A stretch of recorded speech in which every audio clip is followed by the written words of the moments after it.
you're listening. You're aware that you're aware. You're thinking, you're listening, you're aware that you're aware. But here's the paradox. What's doing the thinking? Is consciousness just a side effect of brain chemistry? Or is it something much deeper? The invisible syntax of reality. Welcome to Soul Syntax, where we decode the language of existence, one question at a time. Let's start simple, or at least try. Consciousness is the experience of being aware, of the world, of yourself, of time passing.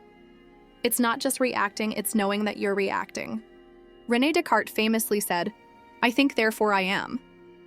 But was he right? Or was he just the first to notice the whisper beneath the noise? Eastern philosophy flips the idea completely.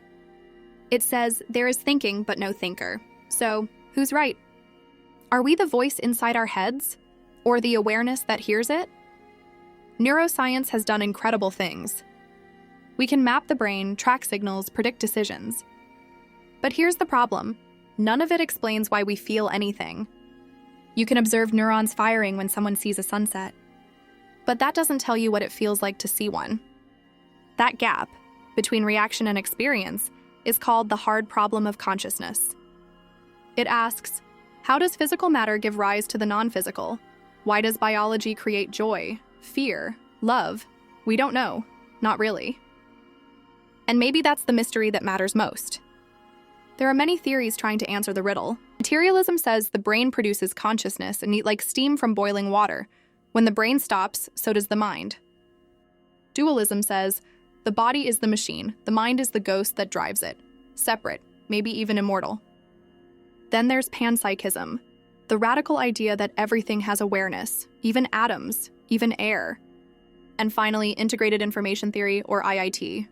It proposes that consciousness is not about what something is made of, but how its parts interact. If information is integrated in just the right way, awareness emerges. But what if consciousness doesn't come from the brain at all? What if the brain is more like a radio, and consciousness is the signal? Near-death experiences, lucid dreams, meditation. Many people describe moments where they feel their awareness stretching beyond the body, floating, expanding, tapping into something greater. Could these be glitches in the machine? Or are they glimpses through the veil? Let's stretch the mind for a second.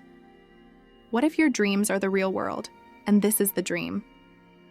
What if your entire life was a simulation, every memory planted, every feeling programmed? If you couldn't tell the difference, would it matter? Or does the experience of reality matter more than the reality itself? In the end, maybe consciousness isn't a puzzle to solve.